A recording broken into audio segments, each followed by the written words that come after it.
Il n'y a jamais quelque chose qui prime tout à fait. Je ne cherche pas un cadre ou des caractères ou un métier. Il y a souvent... j'ai toujours dit que j'avais beaucoup d'inspiration en voiture. En voiture, on est bloqué, on a les mains sur le volant, on ne peut rien faire d'autre. Et j'ai vraiment l'imagination qui court dans tous les sens.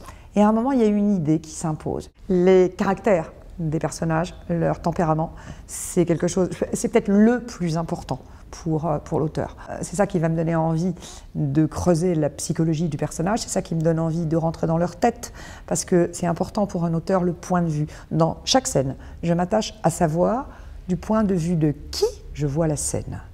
Et je suis dans la tête d'un des protagonistes. Je ne peux pas être dans la tête de tout le monde à la fois. Je ne suis pas le narrateur omniscient.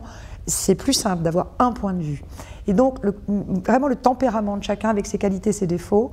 Moi, j'aime pas les héros tout lisses, qui sont juste beaux et pleins de bravoure et serviables et généreux. Et non, c'est trop lisse, ça. Il faut aussi, chacun d'entre nous n'est ni le meilleur ni le pire. On a tous nos défauts. Dans D'eau et de feu, Scott est un grand jaloux. C'est un amoureux, mais jaloux. Bon, chacun a ses défauts. J'aime beaucoup parler du caractère des gens parce que ça détermine aussi tous les dialogues. Qu'un coléreux ne va pas parler comme un lymphatique.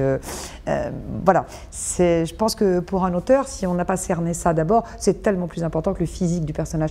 Le physique, je pense que le lecteur, il l'imagine. On va lui donner 3 détails. C'est pas la peine spécialement de dire qu'elle est blonde avec les cheveux au carré, des boucles d'oreilles comme ça.